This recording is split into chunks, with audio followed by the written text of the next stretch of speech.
푸틴 대통령의 폭탄 발언에 전 세계가 발칵 뒤집혔습니다. 우리는 일본과의 계약 직전까지 갔었습니다.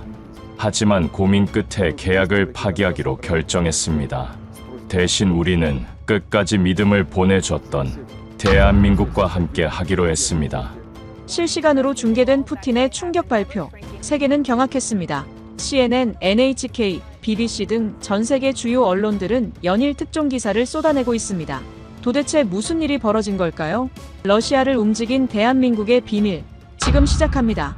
안녕하세요. 저는 안나 페트로바라고 합니다. 제가 겪었던 놀라운 일을 들려드리고자 합니다. 지금 생각해보면 참 우스워요. 그때의 저는 정말 차가운 사람이었거든요. 러시아 국립신소재 연구소의 화학 분석팀장으로 일하고 있던 저는 동료들로부터 얼음 여왕이라고 불렸습니다. 감정을 드러내지 않고 오직 데이터와 논리로만 모든 것을 판단했거든요. 하지만 이 이야기를 시작하면서 미리 말씀드릴게요. 지금의 저는 완전히 다른 사람이 되었습니다. 한국이라는 나라, 그리고 한 사람의 진정성이 저를 완전히 바꿔놓았거든요. 2019년 여름 모스크바의 무더위가 기승을 부리던 어느 날이었습니다. 저는 평소처럼 실험실에서 분석 데이터를 검토하고 있었어요. 그런데 제 사무실 문이 거칠게 열리며 정부 관료 한 명이 황급히 들어왔습니다. 그의 얼굴에는 심각함이 가득했어요. 페트로바 박사님, 크렘린에서 긴급 국가 과제가 하달되었습니다. 그때만 해도 저는 몰랐어요. 이 프로젝트가 제 인생을 완전히 뒤바꿔 놓을 거라는 걸 말이죠. 일본이 한국에 대한 수출 규제를 발표한 직후였습니다. 그 여파로 전 세계 반도체 공급망이 완전히 흔들리고 있었어요. 하지만 러시아 정부는 이 위기를 기회로 봤습니다. 불화수소 자립이라는 국가적 과제를 저희 연구소에 맡긴 거죠. 프로젝트 규모가 어느 정도인지 아십니까? 관료는 두꺼운 서류 뭉치를 제 책상에 내려놓으며 말했어요. 국가 예산 3천억 루블이 투입됩니다. 대통령 직속으로 진행되는 최고 기밀 프로젝트죠. 3천억 루블이라니요. 저도 모르게 눈이 커졌습니다. 이건 단순한 연구 프로젝트가 아니었어요. 러시아의 화학 산업 미래가 걸린 거대한 국가 사업이었거든요. 최종 후보는 두 곳입니다. 일본의 미쓰이 케미컬과 한국의 솔캠이라는 회사예요. 그때 저는 정말 오만했어요. 서류를 받아보며 미간을 찌푸렸습니다. 일본은 당연한 선택이었거든요. 수십 년간 화학 분야에서 쌓아온 기술력과 노하우가 있으니까요. 하지만 한국이라니요. 미쓰이 케미컬은 이해하겠는데 한국은 왜 리스트에 있는 겁니까? 저는 펜을 탁탁 두드리며 불쾌한 표정을 지었어요. 마케팅 부서를 평가하는 자리입니까? 지금 생각하면 정말 부끄러운 말이었죠. 정부 관료는 당황한 표정을 지었습니다. 하지만 그때의 저는 냉소적인 미소를 지으며 계속 말했어요. K-팝이나 드라마로 유명한 나라가 화학기술에서 무엇을 보여줄 수 있다는 건가요? 반도체 신화라고 하지만 그것도 결국 일본 기술의 아류 아닙니까? 정말 무지했어요. 편견에 가득 찬 제 모습이 지금은 너무 창피합니다. 그 순간 관료가 뜻밖의 말을 했습니다. 사실 한국 기업을 추천한 건 시베리아 현지 공장장들이었습니다. 저는 깜짝 놀랐어요. 시베리아 공장장들이요? 그들은 러시아에서 가장 보수적이고 까다로운 사람들이었거든요. 수십 년간 현장에서 일하며 외국 기업들과 수없이 부딪혀온 베테랑들이죠. 그분들이 한국을 추천했다고요? 네, 특히 블라디미르 공장장이 강력하게 추천했습니다. 하지만 구체적인 이유는 말씀하지 않으시더군요. 이상했어요. 블라디미르 공장장은 제가 아는 사람 중에서 가장 신중하고 보수적인 분이었거든요.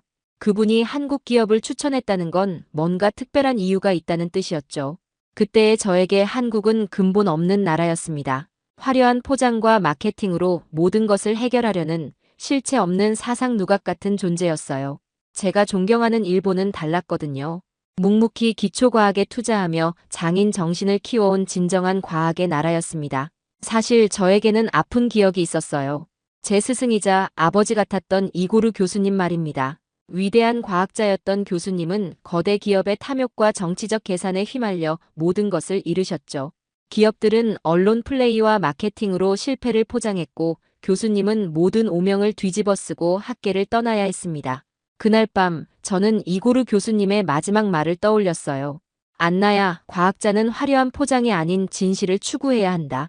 절대 속지 마라.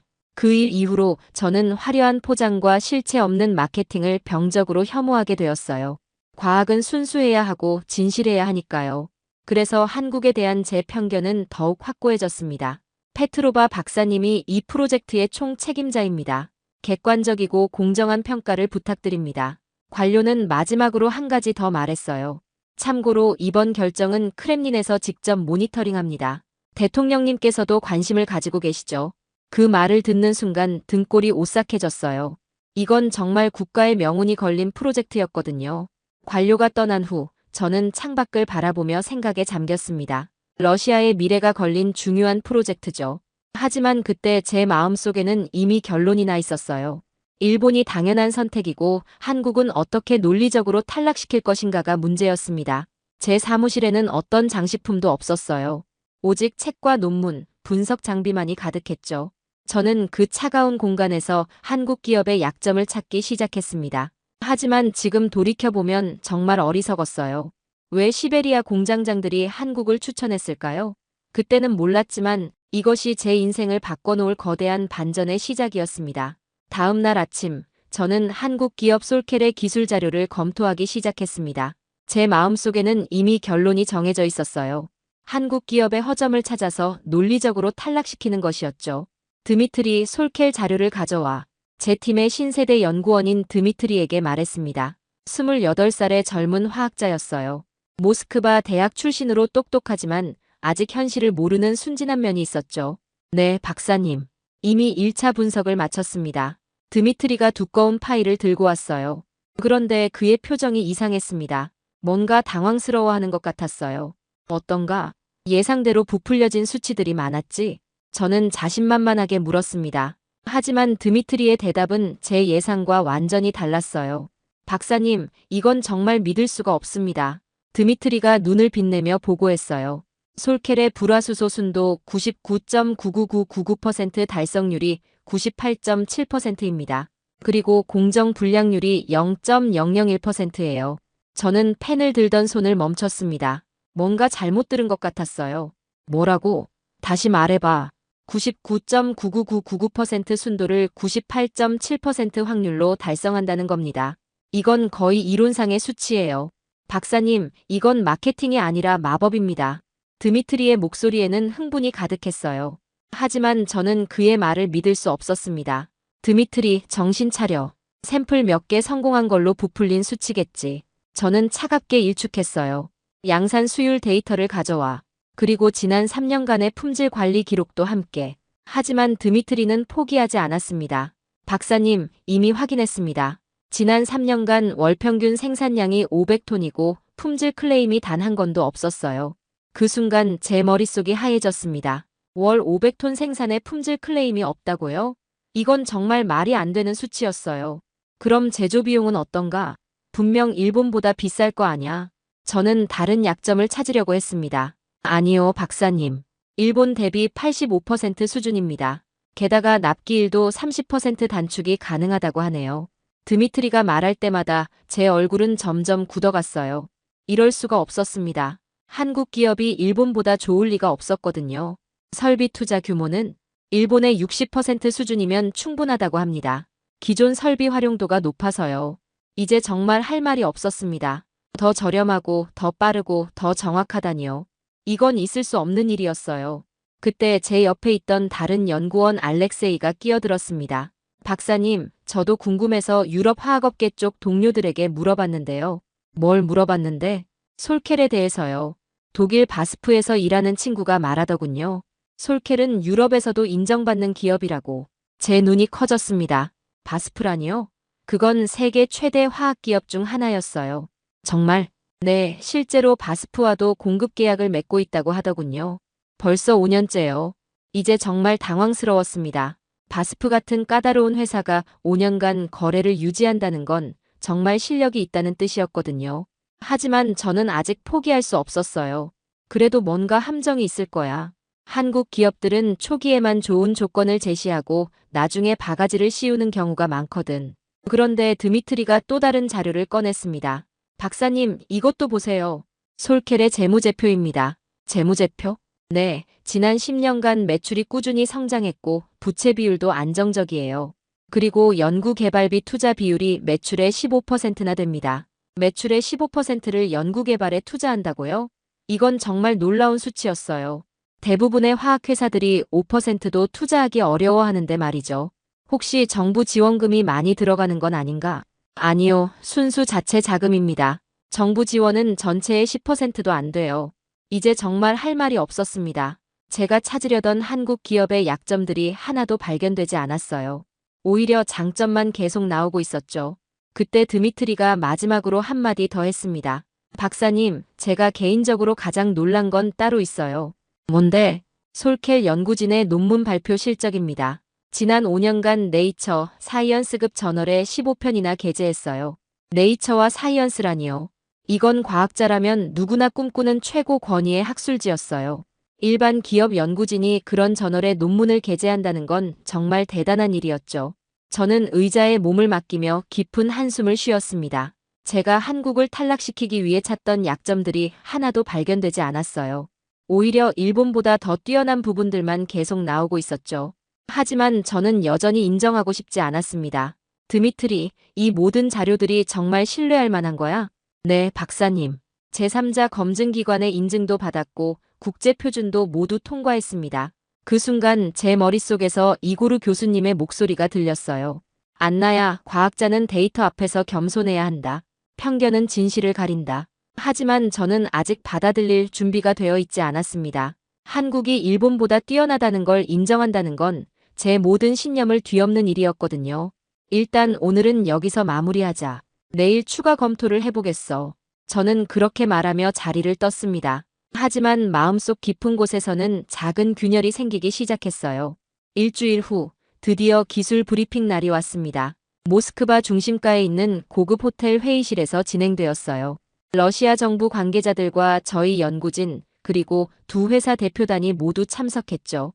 먼저 일본 미쓰이 케미컬의 발표가 시작되었습니다. 사토 켄지 본부장이 단상에 올라섰어요. 완벽하게 다림질된 최고급 정장에 반짝이는 금색 만년필을 든 모습이 정말 인상적이었습니다. 존경하는 러시아 정부 관계자 여러분, 안녕하십니까?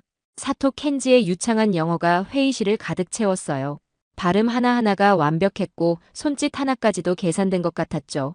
미쓰이 케미컬은 1912년 창립 이래 110년간 화학기술의 역사를 써왔습니다. 그는 화려한 슬라이드와 함께 일본 화학기술의 역사를 설명하기 시작했어요.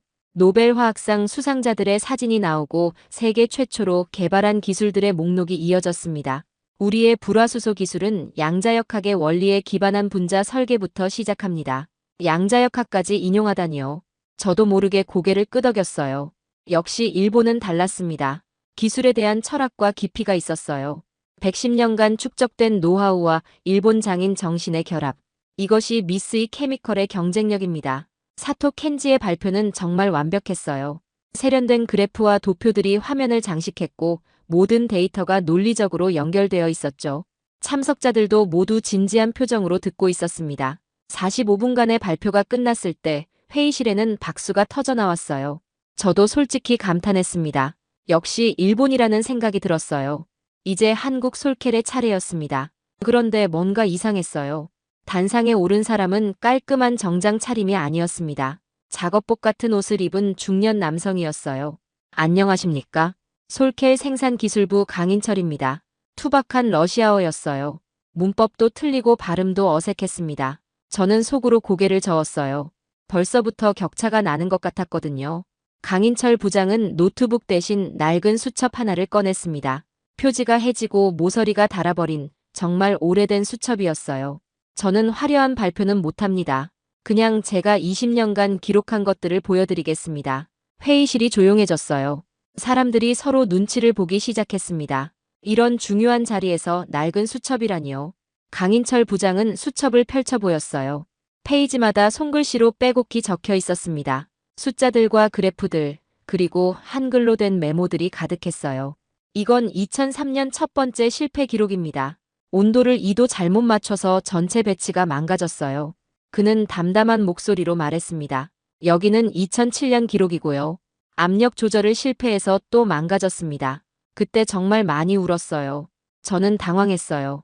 실패 이야기를 자랑스럽게 말하다니요. 이게 발표인가요? 2010년에는 원료 순도 문제로 6개월을 허비했습니다. 하지만 그 덕분에 불순물 제거 기술을 개발할 수 있었어요. 강인철 부장은 계속해서 실패와 개선의 과정을 설명했습니다. 화려한 이론은 없었어요. 오직 현장에서 겪은 생생한 경험담뿐이었죠. 2015년 겨울, 시베리아 공장에서 긴급 상황이 발생했습니다. 영하 40도에서 장비가 얼어붙었어요. 그때 저는 깜짝 놀랐습니다. 시베리아 공장이라니요. 3일 동안 밤을 새워가며 문제를 해결했습니다. 그때 러시아 동료들과 함께 고생했던 기억이 아직도 생생해요. 아, 그래서 블라디미르 공장장이 한국을 추천했구나. 저는 그제야 이해할 수 있었어요. 강인철 부장의 수첩에는 20년간의 모든 것이 담겨 있었습니다. 실패의 아픔도, 성공의 기쁨도, 동료들과의 우정도 모두요. 마지막 페이지입니다. 어제 적은 거예요. 그는 수첩의 마지막 페이지를 보여줬습니다. 러시아 프로젝트 성공을 위해 우리가 준비한 모든 것들입니다. 기술도 중요하지만 함께 문제를 해결해 나가는 마음이 더 중요하다고 생각합니다. 강인철 부장의 발표가 끝났을 때 회의실은 조용했어요. 박수도 나오지 않았습니다. 사람들이 뭔가 복잡한 표정을 짓고 있었어요. 그날 저녁 사토 켄지가 저에게 접근해 왔습니다. 호텔 라운지에서였어요. 안나 박사님, 오늘 발표는 어떻게 보셨습니까? 글쎄요. 둘 다 나름의 장점이 있는 것 같은데요.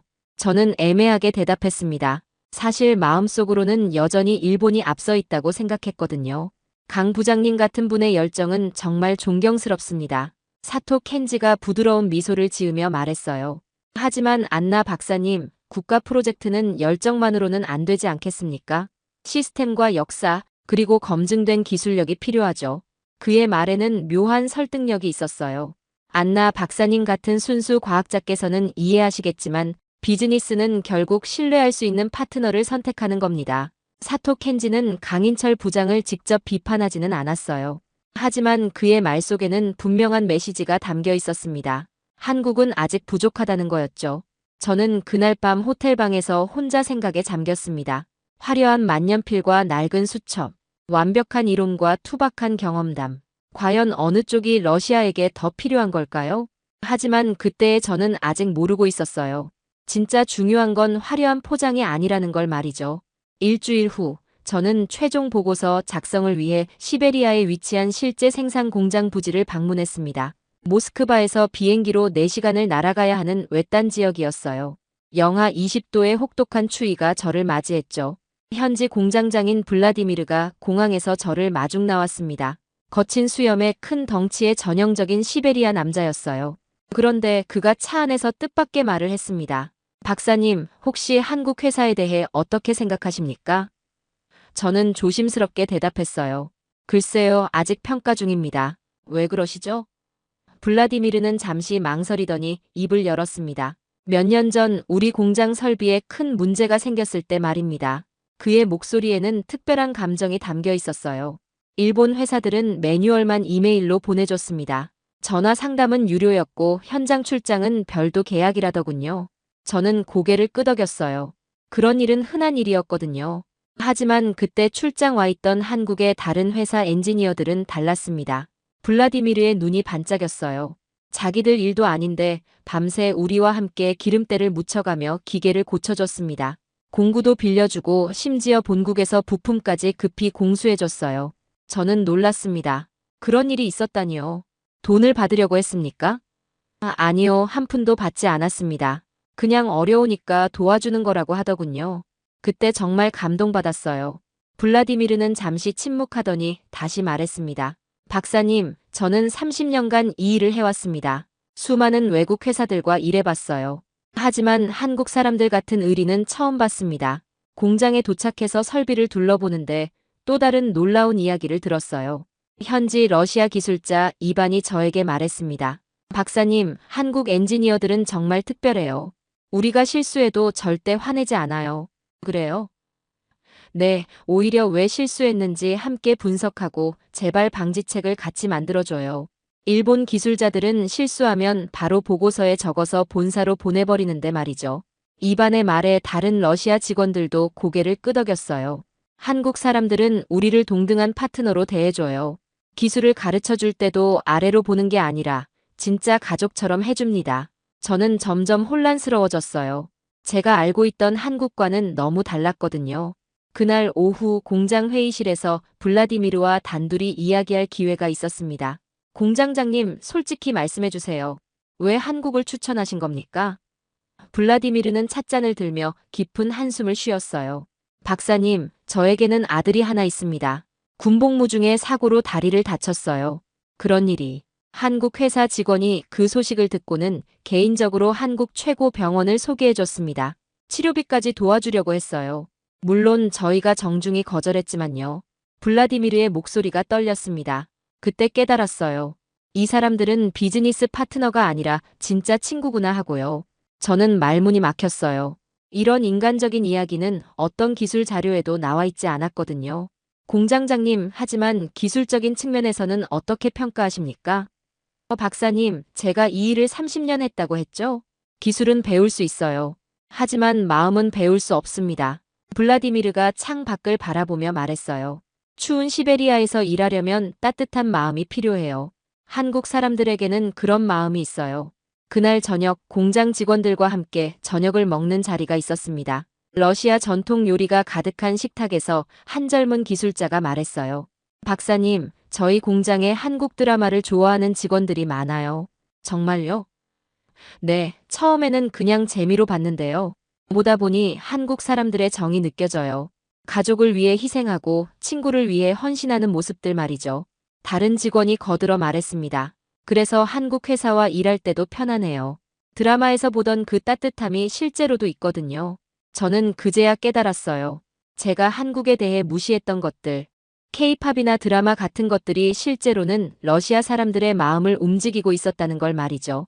그날 밤 호텔에서 저는 심각한 고민에 빠졌습니다. 믿었던 동포들이 모두 한국 편을 들고 있었어요. 제 논리적인 세계에 예상치 못한 변수가 생기기 시작한 거였죠. 하지만 저는 여전히 인정하고 싶지 않았습니다. 블라디미르를 감상적인 비전문가라고 치부하려 했어요. 하지만 마음 한구석에서는 작은 의문이 자라나고 있었습니다. 시베리아 방문 마지막 날 예상치 못한 일이 벌어졌습니다. 기상청이 50년 만에 기록적인 폭설을 예고했어요. 하지만 저희는 공장 시설의 마지막 점검을 마쳐야 했습니다. 안나와 강인철 부장, 사토 켄지가 함께 공장 최종 시찰에 나섰죠. 아침에는 그냥 눈이 조금 오는 정도였어요. 하지만 오후가 되자 상황이 심각해졌습니다. 바람과 함께 눈이 미친 듯이 내리기 시작했어요. 시야가 10m도 안 보일 정도였죠. 다들 공장 안으로 대피하세요. 블라디미르 공장장이 소리쳤습니다. 그런데 설상가상으로 더 큰 문제가 발생했어요. 공장의 핵심 제어 시스템에 원인 불명의 에러가 발생한 겁니다. 메인 컴퓨터 화면에 빨간 경고등이 깜빡이기 시작했어요. 이런 중앙 제어 시스템이 다운됐습니다. 러시아 기술자가 다급하게 소리쳤어요. 이 상황이 지속되면 공장 전체가 셧다운될 위기였습니다. 영하 30도까지 떨어진 상황에서 난방이 중단되면 정말 위험했거든요. 저와 제 팀이 매뉴얼을 찾아가며 해결하려고 했습니다. 컴퓨터를 재부팅하고 프로그램을 다시 설치해봤어요. 하지만 소용없었습니다. 사토 켄지도 본사 기술팀과 화상회의를 연결해봤지만 원격으로는 해결할 수 없다는 답변만 돌아왔어요. 이건 완전히 새로운 에러입니다. 직접 와서 봐야 할 것 같은데요. 일본 본사 기술자가 화면 너머로 말했습니다. 하지만 이 폭설 속에서는 누구도 올 수 없었어요. 공항이 완전히 폐쇄된 상황이었거든요. 모든 사람이 속수무책으로 있을 때였습니다. 강인철 부장이 조용히 자신의 낡은 수첩을 펼쳐들었어요. 잠깐만요. 이런 증상 어디서 본 것 같은데. 그는 수첩을 이리저리 넘기며 뭔가를 찾고 있었습니다. 아, 여기 있네요. 2018년 겨울 비슷한 상황이 있었어요. 저는 반신반의했습니다. 최첨단 컴퓨터 시스템 오류를 낡은 수첩으로 해결한다고요? 온도 센서와 압력 센서가 동시에 오작동할 때 이런 현상이 나타나요. 아마 급격한 온도 변화 때문일 겁니다. 강인철 부장이 자신 있게 말했어요. 해결 방법이 있나요? 블라디미르가 급하게 물었습니다. 네, 있어요. 수동으로 바이패스 회로를 연결하면 됩니다. 다만 아날로그 방식이라 좀 복잡하죠. 강인철 부장은 공구 상자를 들고 제어실로 향했어요. 그리고 정말 놀라운 일이 벌어졌습니다. 그는 복잡한 전자회로 사이로 임시 케이블을 연결하기 시작했어요. 마치 20년 경험의 베테랑 기술자답게 손놀림이 정확했습니다. 여기 이 라인을 이쪽으로 연결하고 이 스위치는 수동으로 조작해야 해요. 30분 만에 기적 같은 일이 일어났습니다. 빨간 경고등이 꺼지고 시스템이 정상 작동하기 시작한 거예요. 성공입니다. 러시아 기술자들이 환호성을 질렀어요. 저는 정말 놀랐습니다. 제 첨단 이론과 지식으로도 해결 못한 문제를 강인철 부장의 경험과 직감이 해결한 거였어요. 하지만 문제는 끝나지 않았습니다. 폭설이 계속되면서 우리 모두가 공장에 고립되었어요. 외부와의 연락도 끊어진 상황이었죠. 다들 지치고 추위에 떨고 있을 때였습니다. 밖에서 썰매 소리가 들려왔어요. 누가 이런 날씨에. 블라디미르가 창문을 열어보니 개 썰매 한 대가 공장 앞에 서 있었습니다. 털모자를 깊게 눌러 쓴 러시아인 할아버지가 썰매에서 내려와 무거운 보따리를 끌어냈어요. 고려인 마을에서 보냈습니다. 할아버지가 러시아어로 소리쳤어요. 고려인 마을이요? 여기서 50km 떨어진 한국계 러시아인들이 사는 마을이었습니다. 보따리를 열어보니 따뜻한 김치와 밥, 그리고 각종 반찬들이 들어있었어요. 김이 모락모락 나는 따뜻한 음식들이었죠. 어떻게 이 소식을 알았을까요? 제가 물었더니 할아버지가 웃으며 대답했어요. 한국 분이 오셨다는 소식을 듣고 마을 사람들이 준비했습니다. 추운 곳에서 고생하시는데 그냥 둘 수 없죠. 강인철 부장이 감동한 표정으로 할아버지께 인사했어요. 정말 감사합니다. 어떻게 이런 날씨에. 아이고 뭐요. 우리끼리 도와야죠. 자, 다들 밥부터 먹고 합시다. 강인철 부장이 음식을 나눠주기 시작했어요. 김치찌개 냄새가 공장 안을 가득 채웠습니다. 추위에 떨던 러시아 기술자들의 얼굴에 웃음이 번졌어요. 이 김치 정말 맛있네요. 몸이 확 따뜻해져요. 모든 사람이 둘러앉아 함께 식사를 했습니다. 국적도 회사도 지위도 상관없이 그냥 추위를 피해 함께 모인 사람들이었어요. 사토 켄지도 처음에는 어색해했지만 따뜻한 음식 앞에서는 미소를 지을 수밖에 없었습니다. 그 순간 저는 뭔가 특별한 걸 느꼈어요. 이건 단순한 음식 배달이 아니었습니다. 한국인의 정과 배려, 그리고 어려운 이웃을 돕는 마음이 고스란히 담겨 있었거든요. 강 부장님, 정말 감사합니다. 블라디미르가 진심으로 말했어요. 이런 따뜻함은 돈으로 살 수 없는 거죠. 그날 밤, 저는 처음으로 제 지식과 시스템이 무력화되는 걸 경험했습니다. 그리고 동시에 인간의 따뜻함이 얼마나 큰 힘을 가지는지도 깨달았어요. 자신의 지적인 패배감과 함께 정체성의 혼란을 겪기 시작했습니다. 모스크바로 돌아온 며칠 후 예상치 못한 일들이 연달아 일어났습니다. 사토 켄지가 위기감을 느끼고 있다는 소문이 들려왔어요. 시베리아에서 강인철 부장이 기술적 문제를 해결했다는 이야기가 퍼지고 있었거든요. 사토는 교묘한 방법으로 반격에 나섰습니다. 정부 위원회 관계자들과의 개별 면담을 요청한 거였어요. 강인철 씨는 정말 훌륭한 분입니다. 사토가 한 위원에게 말했다고 들었어요.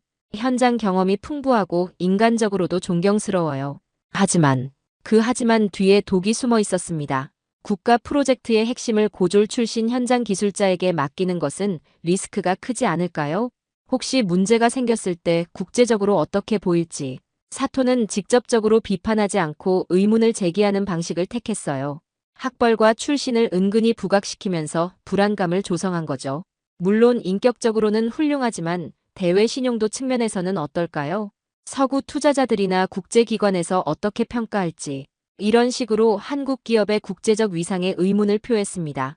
위원들 사이에서 작은 동요가 일기 시작했어요. 정말 괜찮을까? 하는 불안감이 퍼져나갔죠. 한편 시베리아 현지에서는 완전히 다른 일이 벌어지고 있었습니다. 현지 방송국이 폭설 속 공장 정상화 소식을 뉴스로 다뤘어요. 기록적인 폭설로 고립된 시베리아 화학공장이 한국 기술자의 도움으로 정상화되었습니다. 아나운서가 뉴스를 전했어요. 강인철 부장의 인터뷰도 방송되었습니다. 저는 그냥 제가 할 수 있는 일을 했을 뿐입니다. 러시아 동료들과 함께 문제를 해결할 수 있어서 기뻤어요. 그의 소박한 인터뷰가 러시아 시청자들의 마음을 움직였습니다. 그런데 정말 감동적인 장면이 인터뷰 마지막에 나왔어요. 한 러시아 소녀가 서툰 한국어로 강인철 부장에게 말을 걸었습니다. 감사합니다, 아저씨. 10살 정도 되어 보이는 금발 소녀였어요. 그 아이가 손에 든 작은 꽃다발을 강인철 부장에게 건넸습니다. 우리 아빠가 공장에서 일해요. 아저씨가 도와줘서 고마워요. 강인철 부장은 감동한 표정으로 꽃을 받으며 아이의 머리를 쓰다듬었어요. 고마워요, 예쁜 공주님. 당신 아빠는 정말 훌륭한 분이에요. 이 장면이 방송되자 러시아 전역에서 뜨거운 반응이 일었습니다. 소셜미디어에는 감동 댓글들이 쏟아졌어요. 한국 사람들은 정말 따뜻하다. 우리 딸도 한국어를 배우고 싶어 한다. 이런 사람들과 함께 일하고 싶다. 심지어 현지 한국문화원에는 한국어 수강 신청자가 몰려들었다고 했어요. K-팝 팬클럽 회원들도 급증했고요. 이런 민심의 변화를 느낀 사토는 더욱 초조해했습니다. 그는 정부 고위 관계자들에게 더욱 적극적으로 로비를 시작했어요. 감정적인 판단은 위험합니다. 국가적 결정은 냉정한 계산에 근거해야 하죠. 한국의 대중문화 인기와 기술력은 별개의 문제입니다. 우리는 엔터테인먼트가 아닌 첨단 기술을 선택해야 해요. 사토의 논리는 나름 설득력이 있었어요. 실제로 몇몇 위원들이 흔들리기 시작했거든요. 그러던 중 모스크바의 한 대학에서 특별한 행사가 열렸습니다. 할러 우호의 밤이라는 문화 행사였어요. 한국 유학생들과 러시아 학생들이 함께 준비한 무대였죠. 행사에는 정부 관계자들도 많이 참석했어요. 저도 초대를 받아갔습니다. 무대에서는 한국 전통 춤과 K-팝 댄스가 번갈아 공연되었어요. 러시아 학생들도 한국어로 노래를 부르고 한국 학생들은 러시아 민요를 연주했습니다. 하지만 가장 인상적이었던 건 한 러시아 여학생의 발표였어요. 저는 한국 드라마를 보다가 한국에 관심을 갖게 되었습니다. 처음에는 그냥 재미있어서 봤는데 점점 한국 문화의 깊이를 알게 되었어요. 그 학생은 유창한 한국어로 계속 말했습니다. 한국 사람들의 정, 가족에 대한 사랑, 어려움을 함께 극복하는 정신을 배웠어요. 이제 저는 한국어를 전공하고 한러 관계 발전에 기여하고 싶습니다. 회장에 있던 정부 관계자들도 진지한 표정으로 듣고 있었어요. 문화의 힘이 실제로 사람들의 마음을 움직이고 있다는 걸 확인할 수 있었죠. 행사가 끝난 후 한 정부 고위 관료가 저에게 말했어요. 페트로바 박사님, 기술도 중요하지만 사람의 마음도 중요한 것 같습니다. 오늘 젊은이들을 보니 그런 생각이 드네요. 그날 밤 저는 복잡한 심정으로 집에 돌아왔습니다. 사토의 논리적인 공격과 한국의 감성적인 어필 사이에서 갈등이 깊어지고 있었어요. 과연 러시아 정부는 어떤 선택을 하게 될까요? 드디어 최종 결정 회의 날이 왔습니다. 크렘린 인근의 정부청사에서 열린 회의에는 고위 관료들과 정부 위원들이 모두 참석했어요. 회의장의 분위기는 얼음장처럼 차가웠습니다. 회의 시작 전까지도 사토 켄지의 로비 효과로 결국 일본으로 결정될 것이라는 소문이 파다했어요. 사토는 자신만만한 표정으로 앉아 있었고 강인철 부장은 조용히 자신의 낡은 수첩을 들여다보고 있었습니다. 회의가 시작되고 각 팀의 최종 발표가 이어졌어요. 기술적 검토, 경제성 분석, 리스크 평가까지 모든 것이 마무리되었습니다. 그리고 마지막 순서가 왔어요. 사토 켄지가 일어나 마지막 제안을 했습니다. 존경하는 위원 여러분, 러시아의 미래를 위해 마지막으로 한 가지만 제안하겠습니다. 그의 목소리는 여전히 부드럽고 신사적이었어요. 계약서에 한 가지 조항을 추가해 주시기 바랍니다. 모든 기술적 책임은 파트너사 총괄 책임자의 최종 학력 및 공식 경력에 근거한다는 내용입니다. 회의장이 조용해졌어요.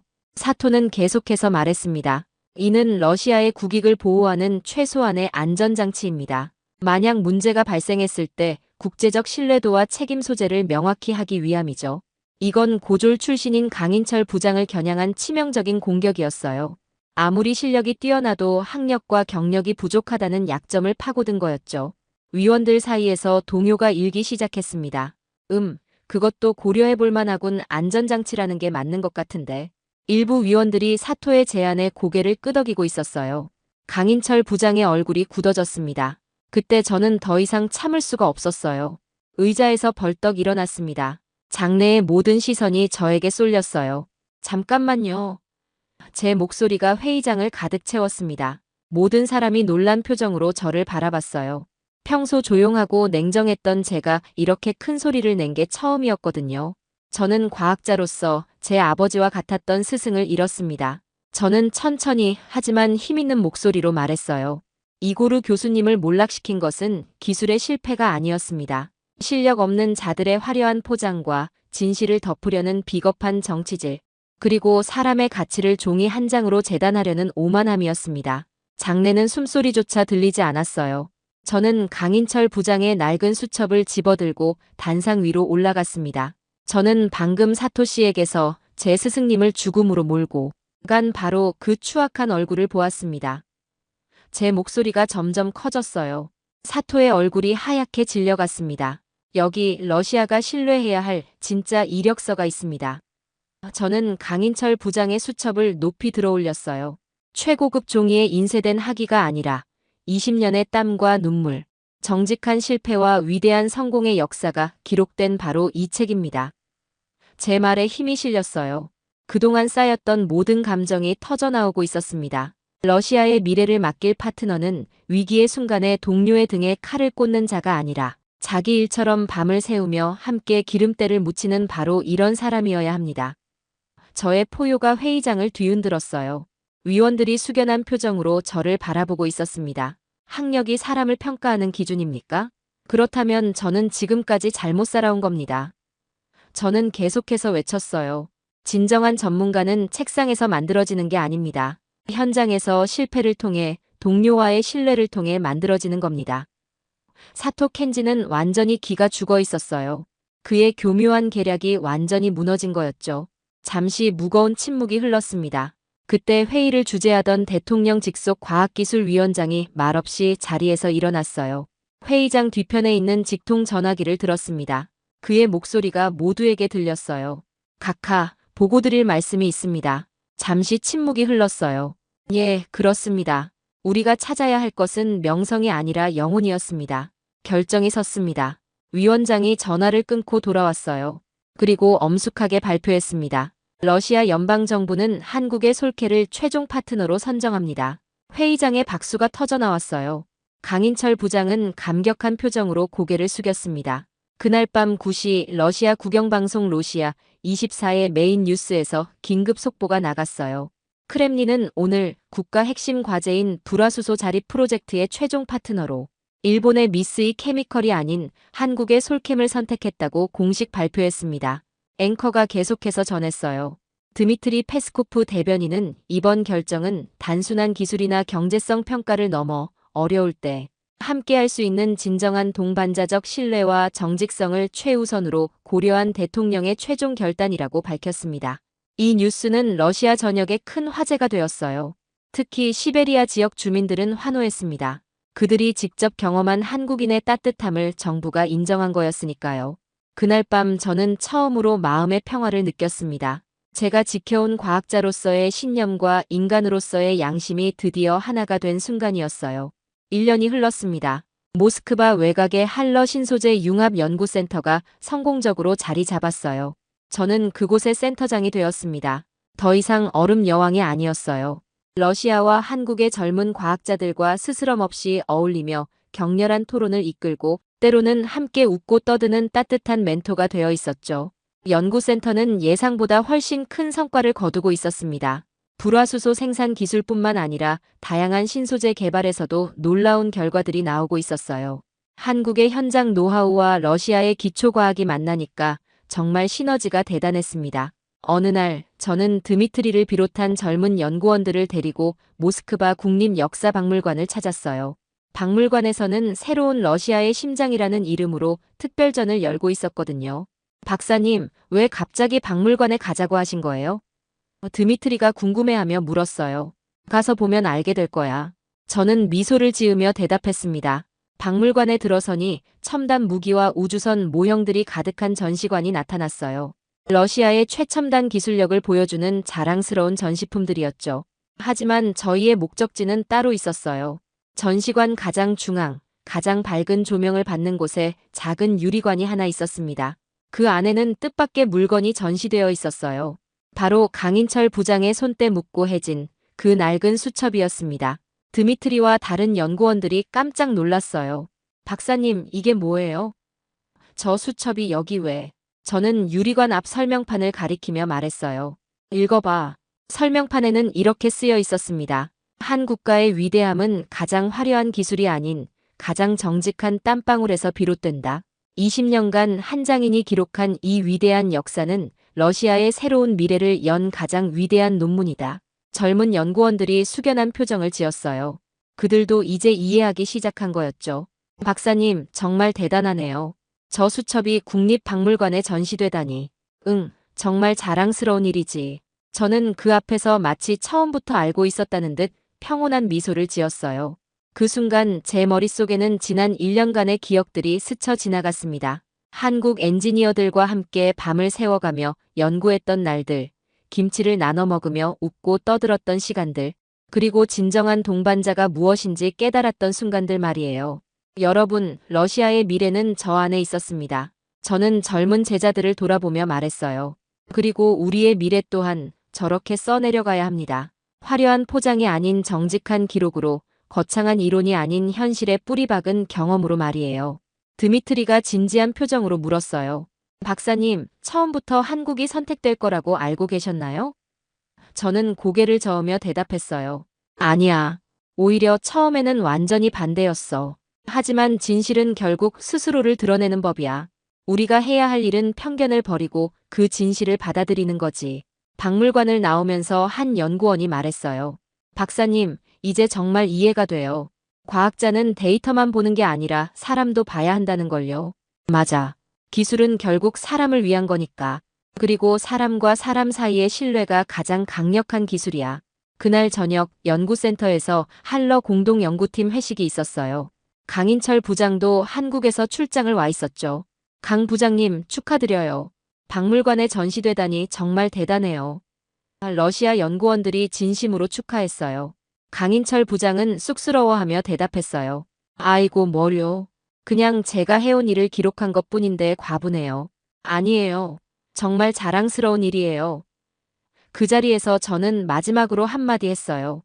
여러분, 오늘 우리가 본 것은 단순한 수첩이 아니었어요. 그것은 진정성이 얼마나 큰 힘을 가지는지 보여준 증거였습니다. 앞으로도 우리는 그런 정신으로 연구해 나갑시다. 그렇게 제 이야기는 끝이 났습니다. 한국에 대한 편견으로 가득했던 얼음 여왕이 따뜻한 마음을 가진 과학자로 변화한 이야기였어요.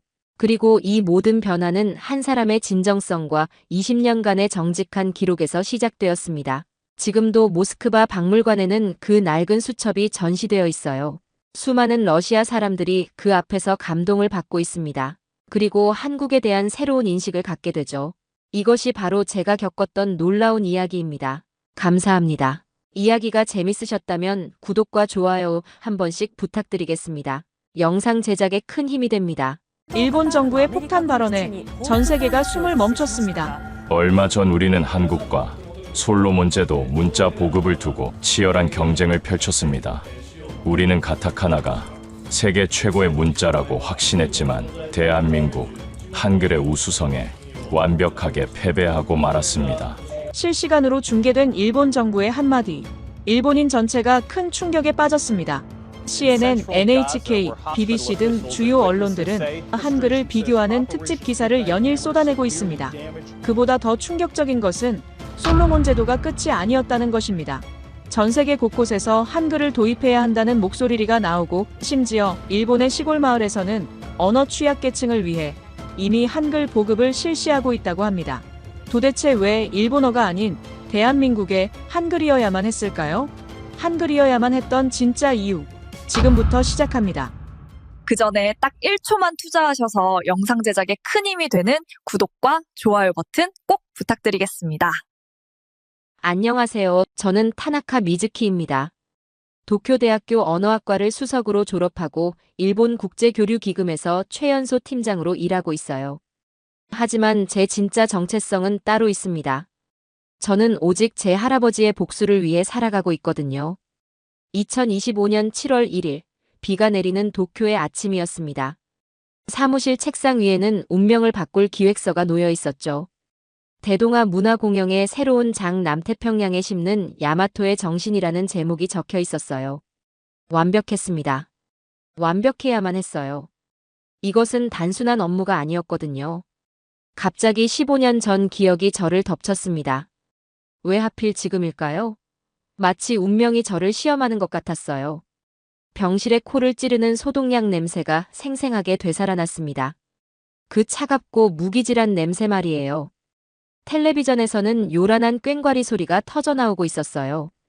태극기를 흔들며 미친 듯이 환호하는 한국인들의 모습이 화면을 가득 채웠습니다. 찌아찌아족이 한글을 채택했다는 뉴스였어요. 그때 할아버지의 뺨으로 한 줄기 눈물이 흘러내렸습니다. 평생 감정을 드러내지 않으시던 분이었는데 말이에요. 도대체 왜 우셨을까요? 저토록 조잡하고 깊이 없는 글자가 감히.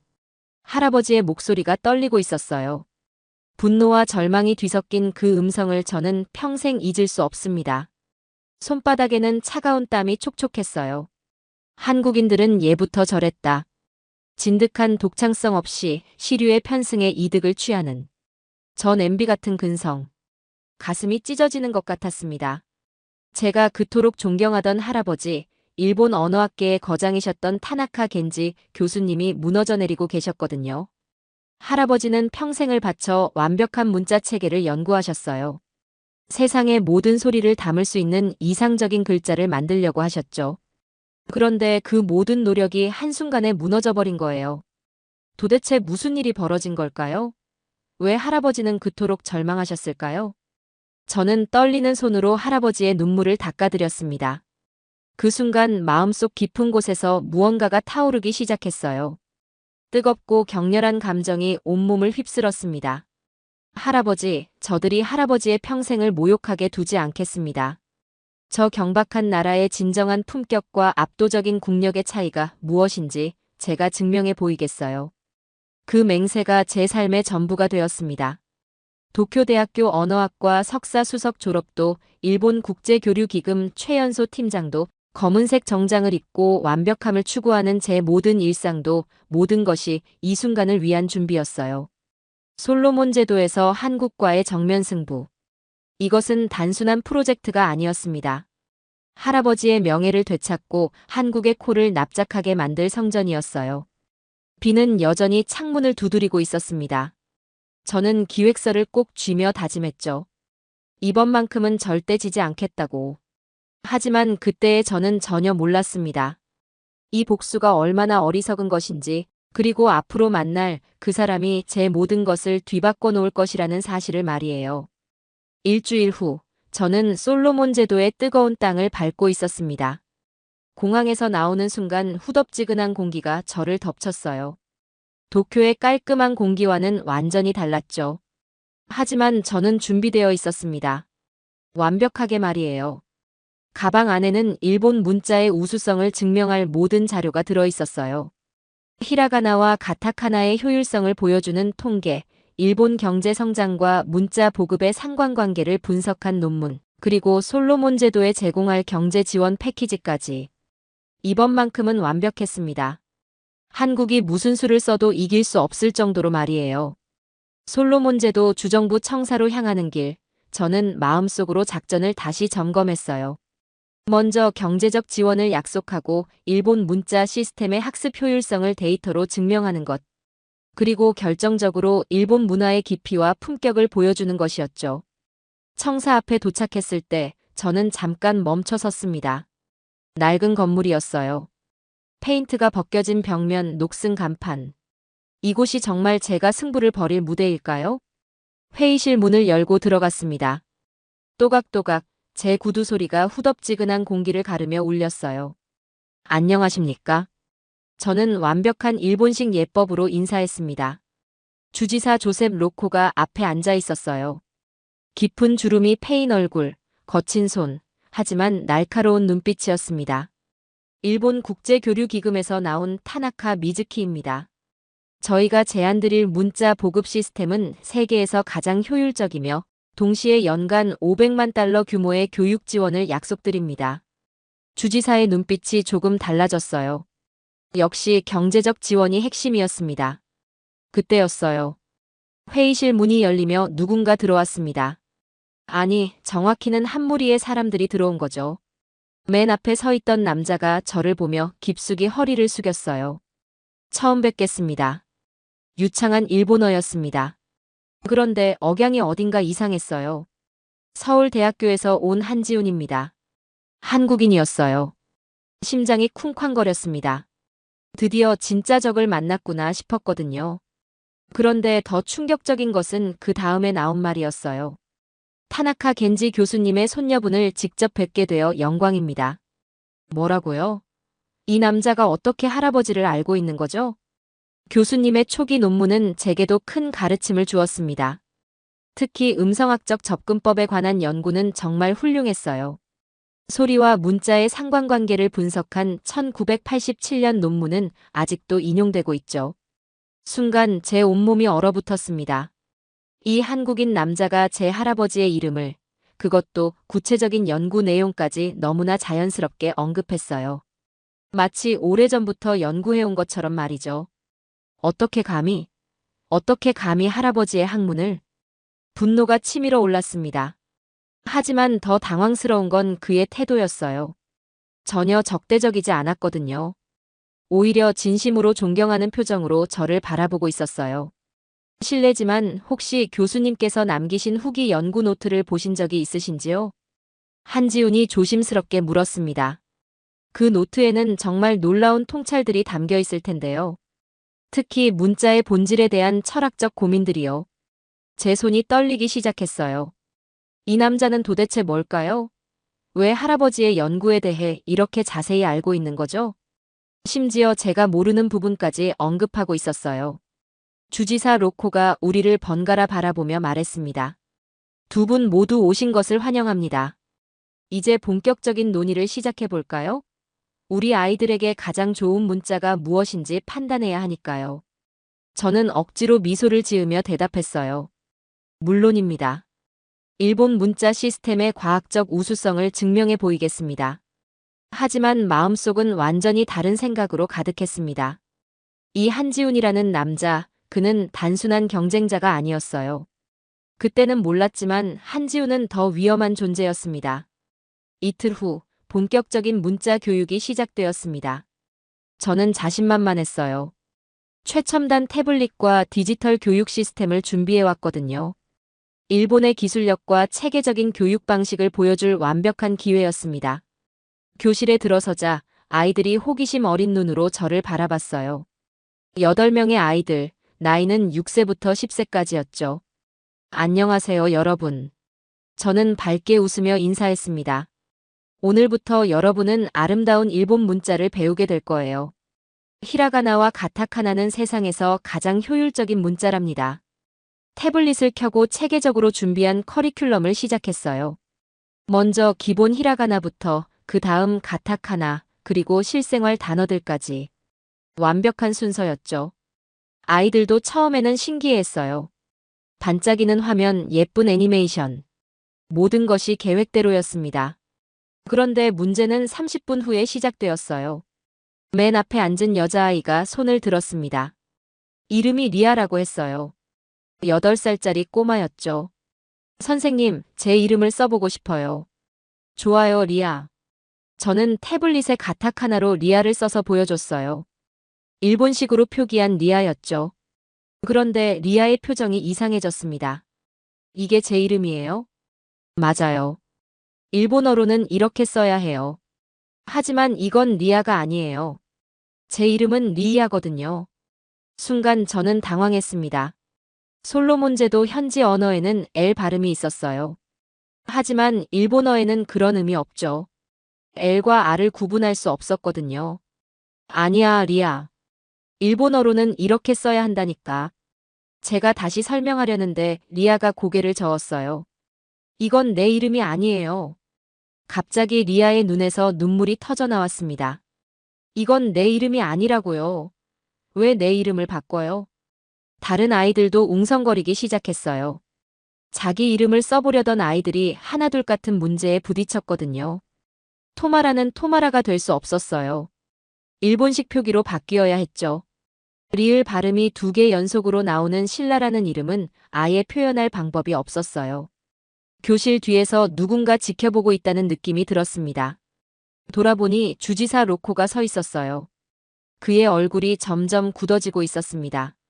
왜일까요? 뭔가 잘못되고 있는 걸까요? 아이들은 계속 울고 있었어요. 자신의 이름을 제대로 쓸 수 없다는 사실에 상처받고 있었죠. 선생님, 왜 우리 이름이 이상해져요? 내 이름은 이게 아닌데. 엄마가 지어준 이름이 맞는데.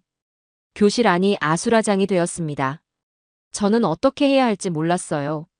이런 상황은 전혀 예상하지 못했거든요. 수업이 끝난 후 로코 주지사가 저를 따로 불렀어요. 그의 목소리는 차갑게 식어 있었습니다.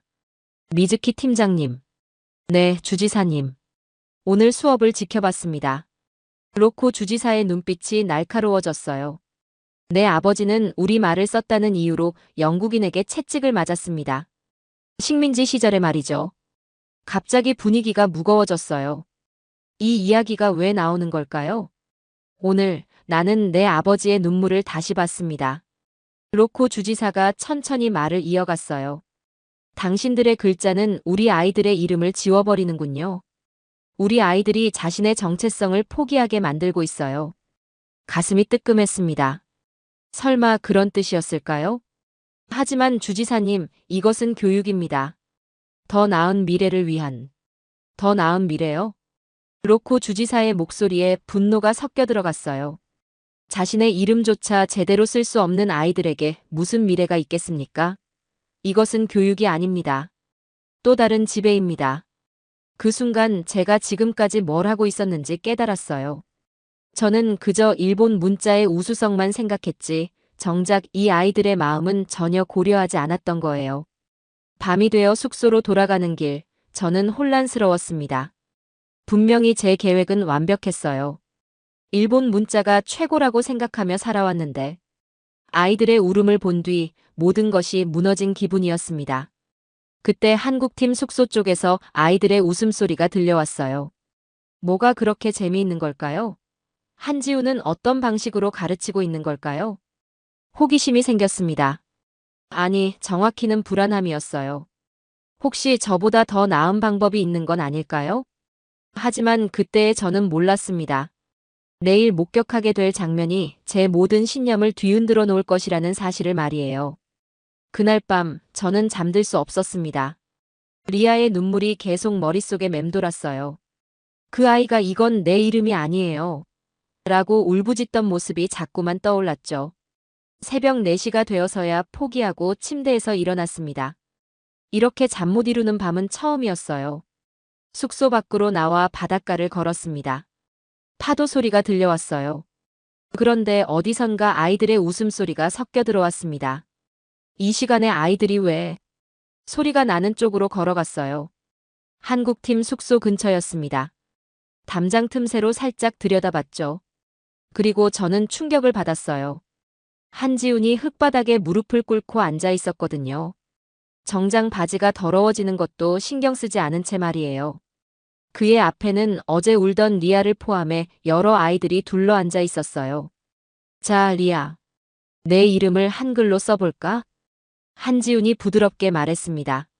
그러더니 땅바닥에 막대기로 글자를 그리기 시작했어요. 자음 기역, 니은, 미음을 그리면서 설명하고 있었죠. 이 글자들을 봐. 기역은 혓뿌리가 목구멍을 막는 모양이야. 니은은 혀끝이 잇몸에 붙는 모양이고 미음은 입술이 다무는 모양이지. 아이들이 신기해하며 자신의 입을 만져봤어요. 정말이에요. 입모양이랑 똑같아요. 리아가 눈을 반짝이며 말했습니다.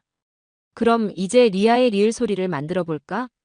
한지훈이 리을 자음을 그렸어요. 그러더니 놀라운 일이 벌어졌습니다. 리아야, 내 이름에 있는 L 소리를 정확히 쓸 수 있어. 한글에서는 리을이 2번 연속으로 와도 괜찮거든. 리아라고 완벽하게 쓸 수 있지. 리아의 얼굴이 환해졌어요. 정말요?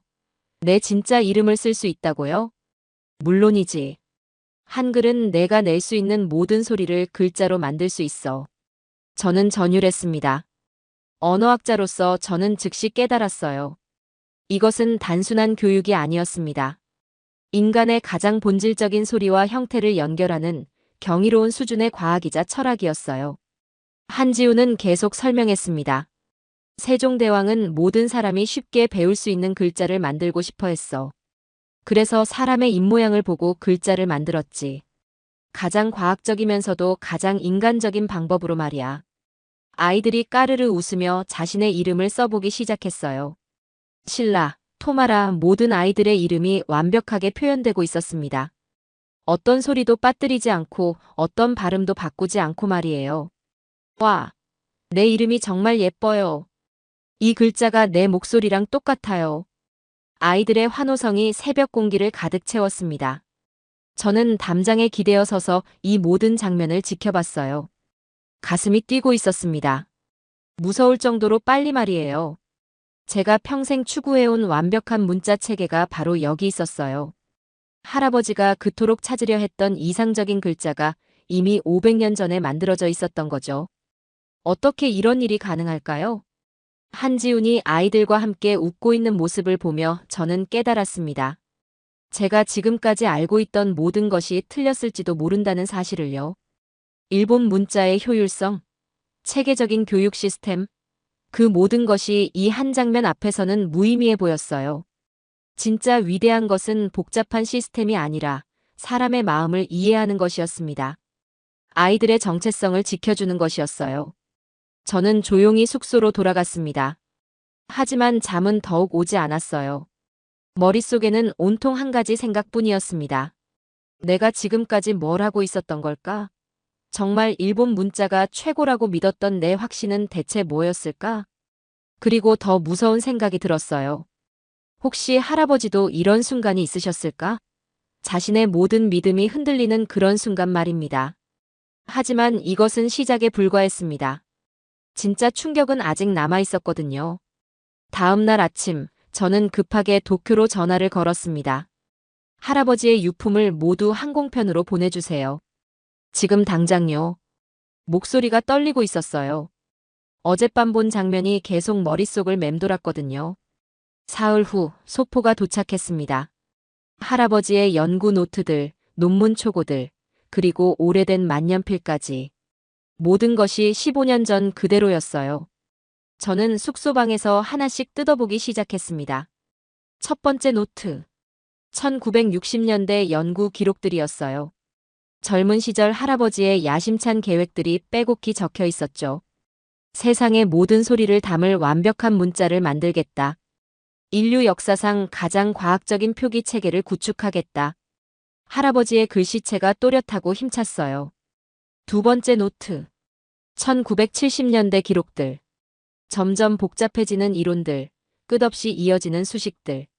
할아버지는 완벽함에 점점 더 집착하고 계셨어요. 세 번째, 네 번째. 노트를 넘길 때마다 글씨체가 조금씩 흐트러지고 있었습니다. 그리고 마지막 노트에 도달했을 때 저는 숨이 멎을 뻔했어요. 맨 마지막 장, 잉크가 번진 페이지에서 떨리는 손글씨를 발견했거든요. 2009년 할아버지가 돌아가시기 직전에 쓰신 글이었어요. 나는 평생 세상의 모든 소리를 담을 완벽한 성을 지으려 했다. 성이라고 쓰셨어요. 문자가 아니라 성이라고. 그러나 오늘 조선의 4대 왕은 내 성벽을 허물었다. 조선의 4대 왕? 세종대왕을 말씀하시는 건가요? 손이 떨렸습니다. 계속 읽어내려갔어요. 그는 왕이 아니라 아비의 마음으로 글자를 만들었다. 백성을 사랑하는 아버지의 마음으로. 가장 위대한 문자는 가장 배우기 쉬운 문자라는 것을. 나는 몰랐다. 아, 할아버지. 눈물이 흘러내리기 시작했어요. 나는 지식의 오만함으로 내 백성을 보지 못했다. 완벽함을 추구하다가 사람을 잃었다. 조선의 왕은 달랐다. 그는 가장 높은 곳에서 가장 낮은 곳을 보았다. 그를 모르는 백성도 배우기 어려워하는 아이도 모든 사람을 생각했다. 할아버지의 글씨가 점점 흐려지고 있었어요. 눈물 때문인지 떨림 때문인지. 한글. 그 글자는 내가 평생 찾던 답이었다. 소리의 원리를 형태로 만든 가장 과학적인 문자이면서 동시에 가장 사랑이 깊은 문자였다. 저는 그 자리에 주저앉았습니다. 미즈키. 할아버지가 제 이름을 부르고 계셨어요. 부디나를. 나의 어리석음을 용서해다오. 복수하지 마라. 한국을 미워하지 마라. 그들이 이룬 것은 경이로운 성취다. 인정하고 배우고 함께 가거라. 내 할아버지는 패배자가 아니다. 진리를 발견한 자다. 비록 늦었지만 마지막 문장이 채 끝나지 않았어요. 펜이 종이 위에서 멈춰 있었죠. 저는 바닥에 주저앉아 소리내어 울었습니다. 제가 평생 복수하려 했던 그 대상을 할아버지는 마지막 순간에 인정하고 계셨어요. 제가 증오했던 한글을 할아버지는 가장 위대한 문자라고 부르고 계셨거든요. 그럼 제 복수는 뭐였을까요? 제가 지금까지 살아온 이유는 뭐였을까요? 할아버지의 마지막 유언을 거역하며 한국과 싸우고 있었던 저는 대체 뭐였을까요? 저는 노트를 가슴에 안고 한참을 울었어요. 창밖에서는 솔로몬제도 아이들의 웃음소리가 들려왔습니다. 한글을 배우며 자신의 이름을 소중히 여기게 된 아이들의 목소리였어요. 그때 깨달았습니다. 제 복수는 처음부터 틀렸었어요. 할아버지를 위한다고 했지만 사실은 할아버지의 진심을 배신하고 있었던 거죠. 하지만 아직 늦지 않았을까요? 이제라도 할아버지의 진짜 뜻을 따를 수 있을까요? 그 순간 문 밖에서 누군가의 목소리가 들렸습니다. 미즈키 상, 괜찮으세요? 한지훈이었어요. 문을 열자 한지훈이 걱정스러운 표정으로 서 있었어요. 울고 계신 소리가 들려서요. 혹시 무슨 일이? 저는 얼굴을 돌렸습니다. 눈물 자국을 들키고 싶지 않았거든요. 괜찮습니다. 정말요? 하지만 한지훈이 조심스럽게 방 안을 들여다봤어요. 바닥에 흩어진 할아버지의 노트들이 보였을 거예요. 아, 타나카 겐지 교수님의 연구 자료군요. 그가 존경스러운 목소리로 말했습니다. 들어와도 될까요? 저는 고개를 끄덕였어요. 어차피 숨길 수도 없었거든요. 한지훈이 조심스럽게 방에 들어와 할아버지의 노트를 보더니 깊은 한숨을 쉬었어요. 역시 대단한 분이셨네요. 이 연구의 깊이를 보세요. 그러더니 갑자기 저를 바라봤습니다. 미즈키 상, 마지막 노트를 읽으셨죠? 저는 깜짝 놀랐어요. 어떻게 알았을까요? 어떻게? 교수님의 후기 연구를 추적해 본 적이 있어요. 2009년 이후 갑자기 연구 활동이 중단되셨거든요. 그리고 그 즈음 한글에 대한 언급이 나오기 시작했죠. 한지훈이 슬픈 표정을 지었습니다. 교수님은 마지막에 깨달으셨을 거예요. 진정한 문자가 무엇인지를요. 당신도 아시는군요. 제 목소리가 떨렸어요. 할아버지의 마지막 고백을요. 네. 그리고 그분의 고통도 이해해요. 한지훈이 바닥에 앉더니 할아버지의 노트를 조심스럽게 들여다봤어요. 평생을 바친 연구가 잘못되었다는 걸 깨닫는다는 것. 그것보다 괴로운 일이 어디 있겠어요? 그럼 당신은 왜? 저도 바닥에 주저앉았습니다. 왜 저와 경쟁하는 거죠? 할아버지가 인정한 한글이 이미 있는데 왜 또 증명해야 하는 거예요? 한지훈이 잠시 침묵했어요. 그리고 천천히 입을 열었습니다. 미즈키 상, 혹시 아이들의 연극을 보고 싶으세요? 갑작스러운 제안이었어요. 연극이요? 토끼전이라고 해서요. 아이들이 한글로 대본을 써서 준비하고 있어요. 일본 팀과 한국 팀 아이들이 함께요. 무슨 뜻인지 이해할 수 없었어요. 지금이 무슨 상황인데 연극을. 함께 가보시죠. 답을 찾을 수 있을 거예요. 한지훈이 손을 내밀었습니다. 저는 망설였어요. 하지만 다른 선택지도 없었죠. 연극이 열리는 곳은 학교 강당이었어요. 조명도 제대로 안 되는 허름한 공간이었죠. 그런데 들어가자마자 깜짝 놀랐습니다. 일본 팀과 한국 팀 아이들이 함께 무대에 서 있었거든요. 어제까지 울고 있던 리아도 제 수업을 듣던 다른 아이들도 모두 환한 얼굴로 서 있었어요. 선생님들 오셨네요. 리아가 손을 흔들며 말했습니다. 저희 연극 봐주세요. 토끼전이에요. 아이들이 시작한 연극은 정말 단순했어요. 토끼가 용왕의 간 때문에 바다에 가는 이야기였죠. 하지만 놀라운 것은 대사였어요. 일본 아이들도 한글로 쓰인 대본을 읽고 있었거든요. 서툴렀지만 자신들의 이름을 정확히 발음할 수 있게 된 걸 너무 좋아하고 있었어요. 와, 내 이름이 진짜 예뻐졌어요. 이 글자로 쓰니까 훨씬 좋네요. 아이들의 환한 웃음을 보며 저는 깨달았습니다.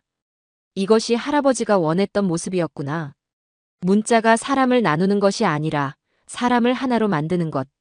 자신의 정체성을 지키면서도 서로를 이해할 수 있게 해주는 것. 연극이 끝나자 한지훈이 저에게 말했어요.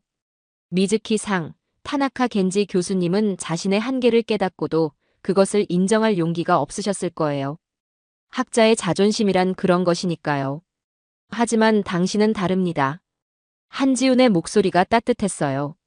진정한 용기는 이기는 것이 아니라 자신의 패배를 인정하고 새로운 길을 찾는 것이에요.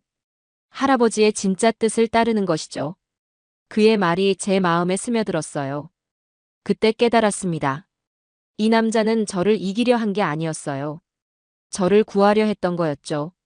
하지만 정말 제가 그럴 용기가 있을까요? 지금까지 살아온 모든 것을 부정하고 새로운 길을 걸을 용기 말입니다. 내일은 최종 결정일이었습니다. 숙소에 누워 혼란스러웠던 제 머릿속을 정리해보니 점점 확신이 생겼습니다. 드디어 복음 문자를 결정하는 날의 아침이 밝았습니다. 주정부 청사 대회의실에는 양쪽 팀이 마주 앉아 있었어요. 저 맞은편에는 한지훈과 한국팀이, 제 뒤에는 도쿄 본부 임원들이 화상으로 참석하고 있었죠. 타나카 팀장, 준비는 되었나?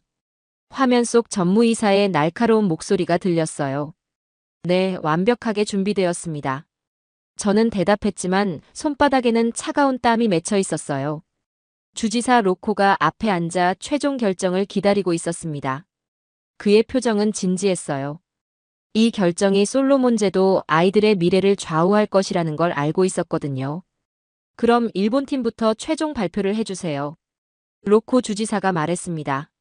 저는 단상에 올라섰어요. 미리 준비해둔 완벽한 프레젠테이션 자료가 있었죠. 일본 문자의 우수성, 경제적 지원 약속, 체계적인 교육 시스템까지.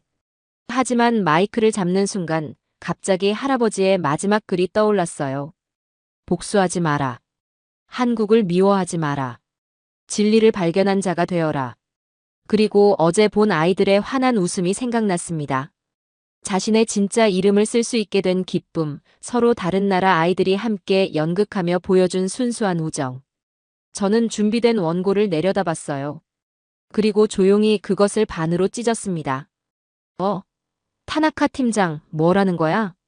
화면 속에서 임원들이 당황하는 소리가 들렸어요. 하지만 저는 개의치 않았습니다. 존경하는 로코 주지사님, 그리고 여러분. 제 목소리가 떨리고 있었어요. 저는 지금까지 잘못 생각하고 있었습니다. 회의실이 조용해졌어요. 모든 사람의 시선이 저에게 집중되었죠.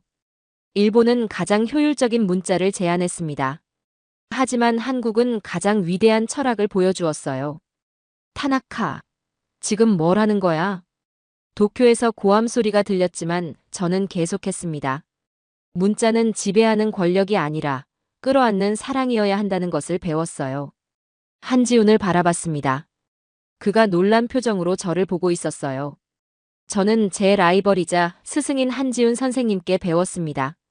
스승이라고? 한지훈의 눈이 커졌어요. 네. 당신은 저에게 진정한 학자가 무엇인지 가르쳐 주었어요. 이기려 하지 않고 이해하려 했고, 정복하려 하지 않고 함께하려 했죠. 제 목소리가 점점 커지고 있었어요. 그리고 무엇보다 할아버지의 진짜 뜻이 무엇인지 깨닫게 해주었습니다. 주지사 로코의 눈에서 눈물이 흘러내리기 시작했어요. 따라서 저는 잠시 숨을 깊게 들이마셨습니다. 타나카 겐지의 손녀로서, 일본 국제교류기금의 팀장으로서 한글의 승리를 선언합니다. 회의실이 완전히 조용해졌어요. 한글은 솔로몬 제도 아이들의 이름을 지켜줄 것입니다. 그들의 정체성을 존중하고 그들의 목소리를 온전히 담아낼 것이에요. 화면 속 임원들이 난리를 피우고 있었지만 저는 신경 쓰지 않았어요. 이것이 제 할아버지가 평생 찾던 답이었습니다. 가장 과학적이면서도 가장 사랑이 깊은 문자, 바로 한글이었어요. 한지훈이 자리에서 일어나 저를 향해 깊숙이 허리를 숙였습니다. 미즈키-상, 정말 고맙습니다. 그의 목소리도 떨리고 있었어요. 주지사 로코가 일어나 박수를 치기 시작했습니다. 그러자 회의실 안의 모든 사람들이 따라서 박수를 쳤어요. 저는 그 박수 소리를 들으며 생각했습니다. 할아버지, 이제 진정으로 당신의 뜻을 따르고 있는 것 같아요. 복수가 아닌 사랑으로, 미움이 아닌 이해로 말이에요. 하지만 이것으로 끝이 아니었습니다. 진짜 변화는 이제부터 시작이었거든요. 1년이 흘렀습니다. 저는 더 이상 일본 국제교류기금 팀장이 아니에요. 그날 발표 이후 저는 스스로 사직서를 냈거든요. 지금은 도쿄 외곽의 작은 건물에서 소수언어 연구소를 운영하고 있습니다. 세계 곳곳에 사라져가는 언어들을 보존하고 연구하는 일이에요.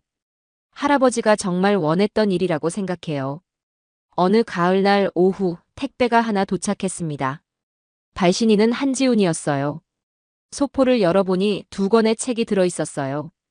첫 번째는 솔로몬 제도판 토끼전 동화책이었습니다. 아이들이 한글로 쓴 대본을 정식 출간한 거였어요. 표지에는 리아를 비롯한 아이들의 그림이 그려져 있었죠. 책을 펼쳐보니 아이들의 편지가 끼워져 있었어요. 미즈키 선생님, 안녕하세요. 리아예요. 선생님 덕분에 제 진짜 이름을 쓸 수 있게 되었어요. 정말 고마워요. 저는 신라예요. 한글로 제 이름을 쓸 때마다 기뻐요. 선생님이 처음에 일본 글자를 가르쳐 주신 것도 고마웠어요. 아이들의 순수한 마음이 글자 하나하나에서 느껴졌어요. 2번째 책의 제목을 보고 저는 깜짝 놀랐습니다. 언어의 길, 사람의 마음, 고 타나카 겐지를 기리며. 한지훈이 쓴 책이었어요. 할아버지에 대한 책이라니. 서문을 읽어보니 눈물이 났어요. 자신의 한계를 고백할 용기를 가졌던 위대한 학자와 그의 뜻을 진정으로 계승한 그의 손녀에게 이 책을 바칩니다. 한지훈은 할아버지의 전 생애를 꼼꼼히 연구해서 책으로 남겼어요. 초기의 야심찬 계획들부터 말년의 깨달음까지 모든 것을 객관적이면서도 따뜻하게 기록했죠. 특히 마지막 장이 인상적이었어요. 타나카 겐지 교수는 실패한 학자가 아니다. 그는 진리를 향한 여정에서 가장 중요한 것을 발견한 사람이다. 학문은 경쟁이 아니라 협력이며 지배가 아니라 사랑이라는 것을 말이다. 그의 손녀 미즈키는 할아버지가 미처 완성하지 못한 마지막 과제를 훌륭히 해냈다. 복수 대신 화해를, 미움 대신 이해를 선택한 것이다. 저는 2권의 책을 들고 할아버지의 서재로 갔습니다. 15년 만에 들어가는 서재였어요. 먼지가 쌓여 있었지만 여전히 할아버지의 채취가 남아있는 것 같았죠. 할아버지의 오래된 연구 노트들이 책장에 가지런히 꽂혀 있었어요. 평생의 연구 성과들이 모두 거기 있었죠. 저는 그 옆에 2권의 책을 나란히 꽂았습니다. 솔로몬 제도판 토끼전과 언어의 길, 사람의 마음을. 창문으로 쏟아져 들어온 따뜻한 햇살이 책들의 제목을 환하게 비추고 있었어요. 마치 할아버지가 미소 짓고 계시는 것 같았습니다. 할아버지, 이제 알겠어요. 저는 조용히 중얼거렸어요. 가장 위대한 승리는 라이벌을 꺾는 것이 아니라 라이벌과 함께 더 나은 길을 찾는 거였군요. 핸드폰에 메시지가 왔어요. 한지훈에게서였죠. 미즈키 상, 내년에 몽골의 소수민족 언어 보존 프로젝트가 있어요. 함께 하실래요? 이번에는 처음부터 협력해서 말이에요. 저는 미소를 지으며 답장을 보냈습니다. 물론이죠. 기꺼이. 창밖에서는 새들이 지저귀고 있었어요. 서로 다른 새들이 함께 어우러진 아름다운 합창이었죠. 할아버지의 서재에 햇살이 가득했습니다. 복수가 아닌 사랑으로, 미움이 아닌 이해로 채워진 따뜻한 빛이었어요. 그리고 저는 확신했습니다. 이것이 진정한 승리라는 것을. 함께 걸어갈 때 비로소 찾을 수 있는 진짜 길이라는 것을 말이에요.